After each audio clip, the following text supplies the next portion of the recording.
Yes, yes. Welcome to the Daily Huddle. I'm your host, Dr. Monikah Ogando. We're talking today about how do we express love and seek connection. This is one of the balancing acts of what we talked about last week in terms of expressing anger or pain.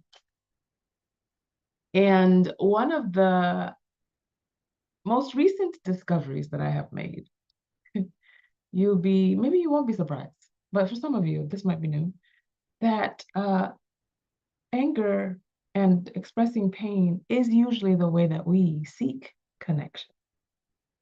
If you think about the what's underneath anger, it's a feeling of disconnection, of unfairness, of uneven scales. And so when we express it, it's a way to balance the scales, the way to say, this isn't fair, or I deserve this, or, you've broken a boundary. And so in a way, we are actually looking to reestablish connection by expressing pain, by expressing anger. And so the trouble that we have in this society with that, however, is that many times the ways in which we express anger or express pain is too vulnerable, which translates to weak, translates to dependent, translates to incompetent in this society.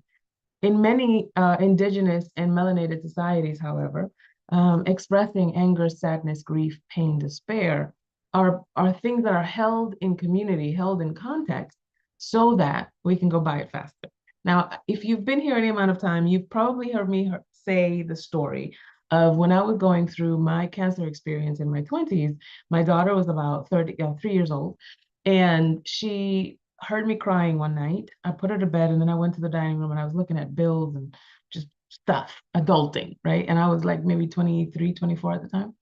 And I was crying. She heard me crying. She came into the dining room. She sat on my lap. She put her head on my shoulder, and she was like, "Mommy, why are you crying?" I said, "Oh, honey, it's just grown up stuff. You can go back to bed. Everything's all right." And so then she started crying. And I said, "I know why I'm crying. Why are you crying?" And she said, "Mommy, if we cry together, it goes by faster." Right. And so I always tell that story because for me, that still to this day, almost 30 years later, remains the most in action embodied definition of empathy, of compassion that I've lived through. And when we express love and connection, that's really what we're looking for. We're looking for this compassion, right? So come meaning with, passion meaning feeling. So feel with me. Compassion means feel with me. You don't have to walk my walk, but just feel me, right? And so how do we express love and connection in our society? Now, there are levels to our self-expression. There is the direct conversation that you're having, like the words you say, the behavior you engage in. And then there's the indirect conversation that you're having, right? So it's like the context of it and the unspoken communication, et cetera, and energy around what you say, right? So, for example, the difference between good morning versus good morning, right? Same word, different context, right? Different energy behind it. And so there's the direct conversation, there's the indirect conversation, and then there's the unconscious conversation underneath them both, right? And so the way you know what your unconscious conversation is about when somebody points something out to you, what you get defensive about. That's a clue. What you get defensive about, what you say, nah, it's not that. Because typically, if somebody picked it up, you're putting it down. You might not want to admit it, but if somebody picked it up, you're putting it down on some level, right? And so the conversation then becomes, so for example, when I'm seeking love and connection, do I use sarcasm? Do I use jokes to create love and connection? Humor? Do I point out somebody else's mistakes or shortcomings so that they need me? And that's the way that I express love, by being needed, by being helpful. When you can understand your own machinations in your own mind, you are less likely to fall for the okie doke when somebody does it to you. In fact, when somebody does it to you, you're more likely to be empathetic and compassionate. Like, ah, bendito.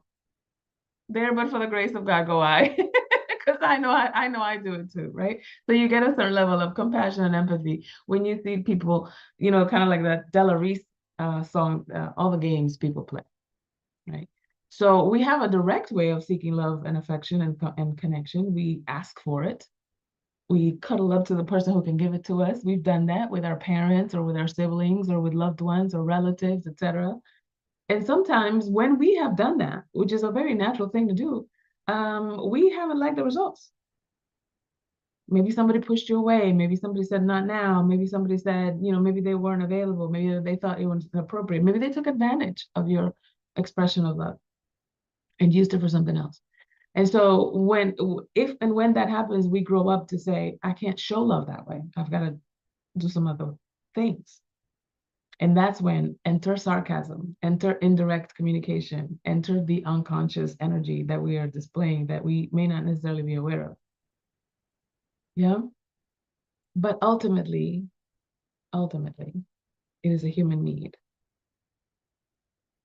Just as strong as breathing, just as strong as sustenance. So whereas breathing and food and water would be sustenance to our physical body, love and connection is sustenance to our emotional and our mental body. Plenty of studies have shown that when somebody is in isolation, like even in jail and prisons, right? Solitary confinement has been proven to be cruel and unusual punishment for that reason, because we are bred, we are built, we are engineered to seek connection. And at the emotional and mental level, this is required for our sustenance, just like food and water is for our physical sustenance. So I know this group, I know the Daily Huddle family ain't got no problems expressing love and connection. I know. I'm not talking to the choir right now. But how have you seen your people, the people that you love and trust and are responsible for and are caring for, your relatives, your family, your spouses, your children, your clients, etc.? How have you seen them seek love and connection in a way that perhaps isn't the most productive? Or perhaps you're like, that was weird. You could have just said you needed a hug. I could have given you a hug. What was that about? Right? Well, how do people do that for you? Come off mute and tell me. Let's talk about it. Because we can talk about the direct, the indirect, and the unconscious.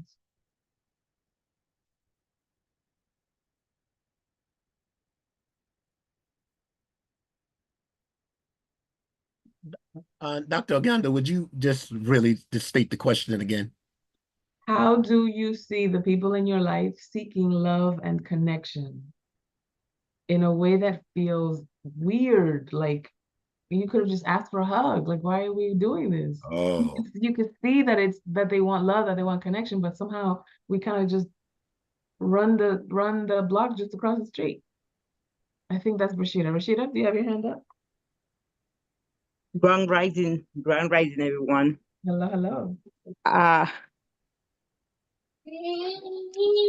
I have, yesterday I got a call from my daddy. And my daddy wanted to, he have a cold, bad cold. I said, what happened, Dad? And he said, oh, I just have bad flu. I said, and he live on the farm in Costa Rica. And I said, you have all those herbs outside here and you scarfing that way. Come on, go and get this, go and get that. So I gave him some of his own possum that he have in the backyard. Mm-hmm. But he was reaching out for something else. And he says to me, he says, do me a favor, give your sister Brenda a message for me. I said, why should I give her a message? Call her you. But I was really sarcastic. Call her you. Don't call me and tell me about give your oldest daughter a message.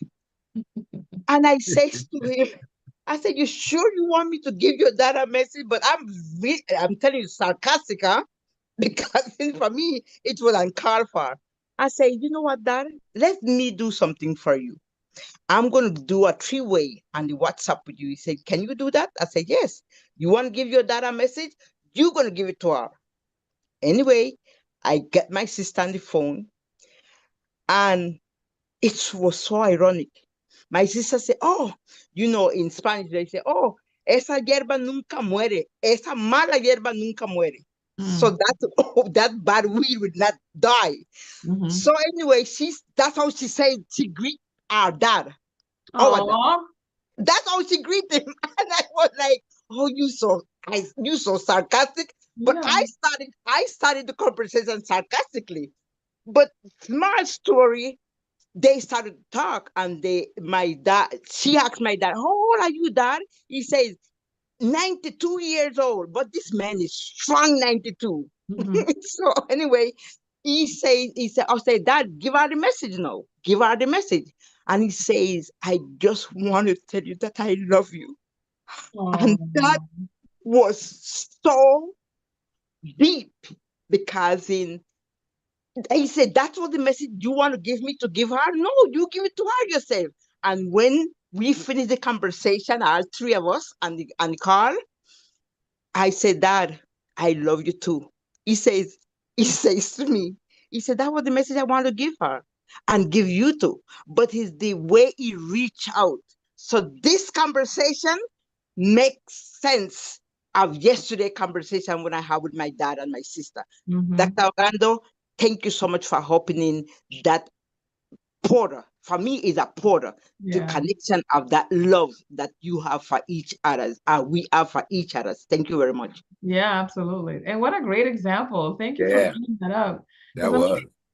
So many times we do that. We do the whole like the Heisman maneuver when you're like, nope, later for you, mala hierba no muere. Oh my gosh, what a thing to say to your father.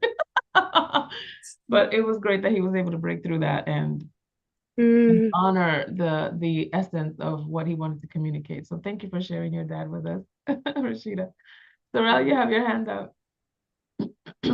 Yeah, I want to share a habit that I suppress a lot. And every time I suppress it, it feels like I'm not expressing love and not being connected.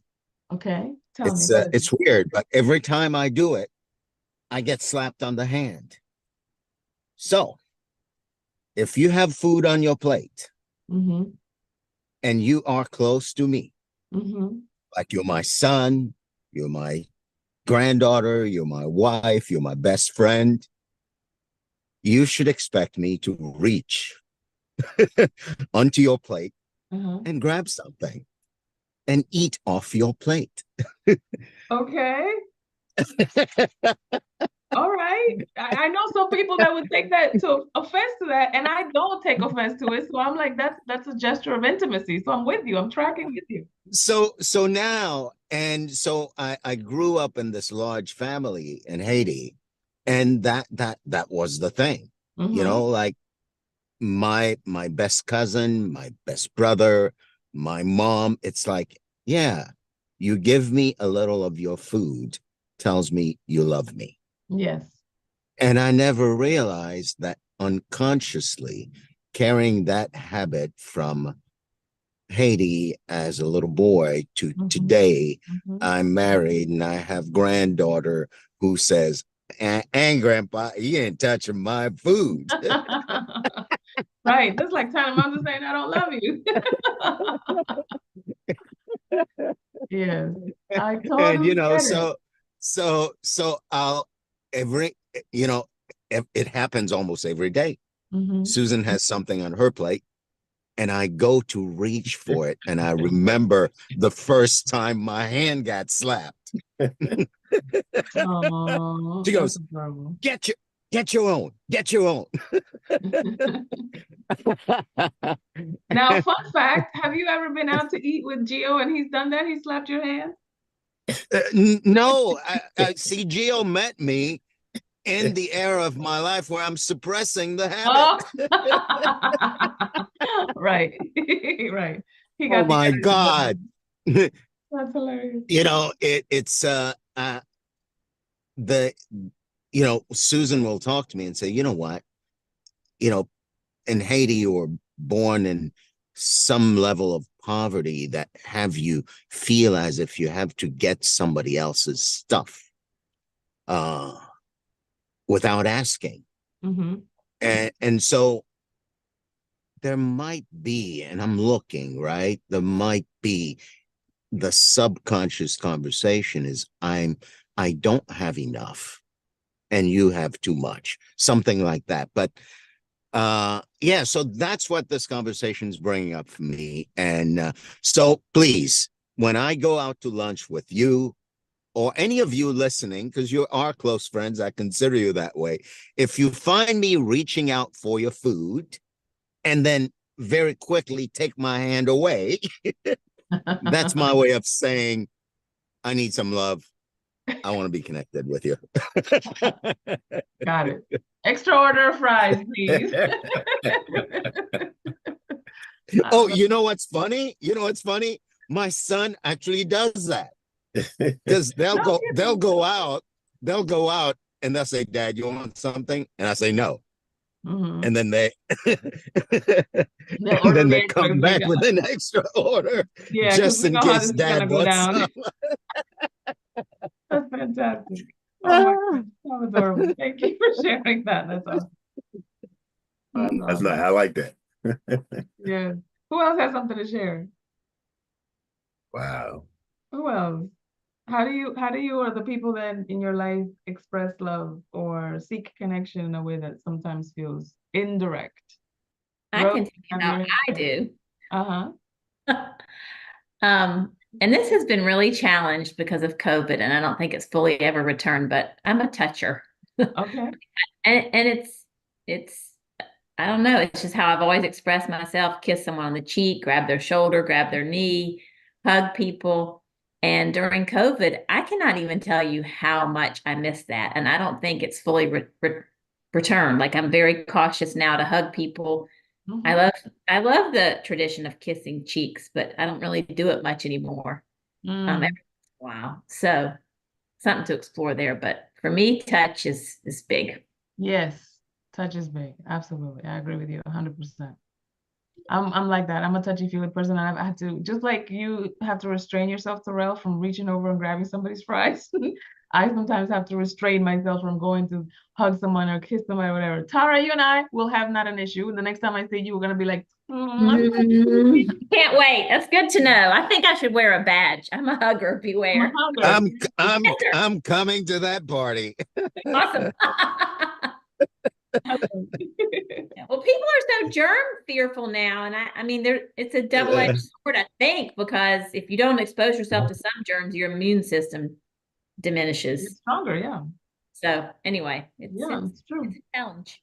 Now that's a lesson, Tara. That's a lesson you bring up, because a lot of times we try to avoid harm. We try to escape harm by avoiding risk. And in the embodying of risk that we actually mitigate harm. Ooh, sounds like another huddle. You never cease to blow my mind of the knowledge that just like blooms out of you. Yeah, that sounds like another huddle. I don't know. Put that on the list. Yeah. Thank you, Tom. Rose, you had your hand up? Where's Rose now? Let's see. I'm here. Good to be back with you. Yes, so I have been in Arizona for the past 6 weeks, so that's why you haven't seen me around. But it's interesting. I didn't even think about it. I make an annual trek to Arizona because, I live alone, and I really do like living alone. Now that I'm up in age a bit, I really like my solitude, but I need a periodic, time of intense, right? Affection. So I go to Arizona to get that, right? My son and daughter-in-law and their 23-year-old twins live there. And so I was just looking and I was saying, oh, that's so interesting, because if I look at the family, look at them, right? My grandson, and like I said, the twins are 23 and they're both still home. My grandson, I get a hug every day. When he comes downstairs, if I'm in the kitchen or in the family room, he comes to me. The first thing he does when he comes downstairs, and I get a big, warm 30-second hug, which is a long time for a hug. But anyway, that's how he expresses his affection, right? And my granddaughter is just the opposite. She's shy and, she'll come down, she'll go into the kitchen, her eyes are down, and I have to say, "Good morning, Faith." Up, "Good morning, Grandma," and she waits to be prompted. That's her way of drawing affection, right? She waits for a question or a comment. "Wow, you look fabulous today." And then she'll start talking about her outfit or whatever, So it's so interesting. My son, now I get a very warm hug when I arrive and when I leave. Mostly not in between, unless it's something really special that happens. Mm-hmm. But when I get up at 8 o'clock in the morning, there's a fresh hot Starbucks on the counter and some kind of a goodie, a breakfast sandwich or a bagel or something else I shouldn't have. But that's every single morning. So he's up at 5 or 6 and he goes out, and when he comes back, he always brings Mama a cup of coffee. And that's how he expresses his love. So I didn't even think about it. It's just the dynamics that happen when I'm there. But because you asked the question, I get to look and see how everybody expresses and reaches out for, their own like expression of love and connection. Yeah. Fun. Yeah. Thanks. I love it. Thanks for sharing that. That's beautiful. Yes, I agree. That's beautiful, Rose. That's awesome. Can I give one last one? Of course. Come on in. I can speak for myself because I really don't want to speak on how somebody else shows up. Okay, you got they might not like it that much, right? Okay. But for myself, when it's kind of similar to Sorrel's thing, but if I'm silly around you, it means that I am very comfortable with you, and I think that you have already showed me love. Because if I act like I can be, which is very silly sometimes, and I even know where it originates from. When I was younger, my mom was the single mom, and she was very serious. She wanted you to be a serious kid. I got scolded a lot just for being a kid, for being silly. So if I can be silly around you and you don't judge me for that, I feel like there's love there. You know what I mean? And I'm not going to do it around you unless I'm comfortable with you already. Yeah. You see what I mean? So is that in line with what we're talking about? Absolutely. Yeah. Absolutely. Yes. Yes. And there's ways in which we actually communicate to the people that we love and care about and we hang out with the most that they have a special place in our heart. Being silly is one of them, right? Or being goofy or whatever. Musical Tourette's is another one. If I'm singing along with you, it's like, oh, wait a minute, I just got a promotion. Hold on. So thank you, Stan. That's great. I love silly. Laura, you have something? Yes, ma'am. Where are you? Thank you. I'm resonating with so many of these stories. Sorrel, I too, well, I grew up with people who were, emotionally available, and I suppressed. I was suppressing my feelings for so many years. And as he talked about food, as a child, I used to love dumplings. Ooh. And I got it that my father loved me. I don't remember speaking to him. He died when I was 6. I was living with him. But one thing I remembered is that my mom had to make dumplings. So when I was walking past their home to go to my home, I would have dumplings in my dinner. And when sometimes as kids playing around, sometimes we didn't have enough, and other kids would come and grab your dumpling, and I would be so angry. I would throw away the rest of the food because now I come to know that the dumpling was what was giving me comfort. Yeah. And now though, when we go out with friends and families, we have the habit of tasting each other's food. We order in different things so we can sample. And I express my love a lot through my food, my cooking. And people want to come around me because, oh, Miss Lauren's gonna cook, and I just love that. But one thing I want to share about loving, and as Mastermind Stan said, I also love to, be goofy and playful, but around people who are. And Yeah. once I met two brothers from Dominican Republic where I used to work, and they would greet me every morning with a hug. Every morning they would greet me with a hug. And I get to realize, oh my gosh, I really enjoy being touched. Well, yes, but Yeah. those brothers, I can tell you, and we've developed great friendship. So that is what I want to share with you That's all. Thank awesome. you. You're welcome. And thank you for sharing. Yeah, I'm Dominican, so I know. It's like, yeah, affection is like breakfast, lunch, and dinner. What are you talking about? Absolutely. Yes, good stuff. Thank you so much, everybody, for piping in, for sharing, for contributing the ways in which we seek love and connection. And, there's a lot of talk out there about being divisive and about people, creating separation, unfriending folks because they have different beliefs or they voted differently, et cetera, et cetera. And, I'm not telling you what to do or what not to do as far as that's concerned. Your boundaries and standards are your own. However, what I will say is that there is a difference in come from. When you make a decision, when you hold a standard, when you hold a boundary, or when you hold um, a level of excellence based on coming from love and connection, that feels energetically, even if the result is the same, but the feeling of it, the energy of it is very different than when it comes from this sense of like protection and defensiveness and like, nah, I'm not gonna do that, or I don't, etc. Right? And so um if I were to give you any kind of homework today, it would be to, we always say audit your assumptions when we end. That's one of the things that we say when we end our time together. I'm going to say audit your assumptions specifically about your come from.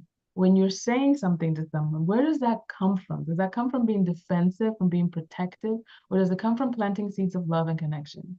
Because you could say the same words, but a different come from begets a different outcome. I always say that. A different come from begets a different outcome. And so,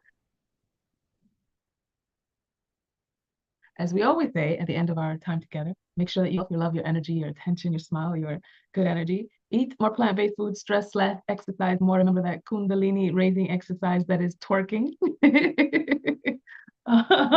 Sleep, get yourself at least 7 to 9 hours of sleep. Drink more water, okay? Because some of you are not hydrating. I can see it in your skin. You need more hydration. And always audit your assumptions. Check yourself before you. Drinking this water. So we love you. See you next time. Thank you, Doc. Thanks, everybody. Blessings, everyone.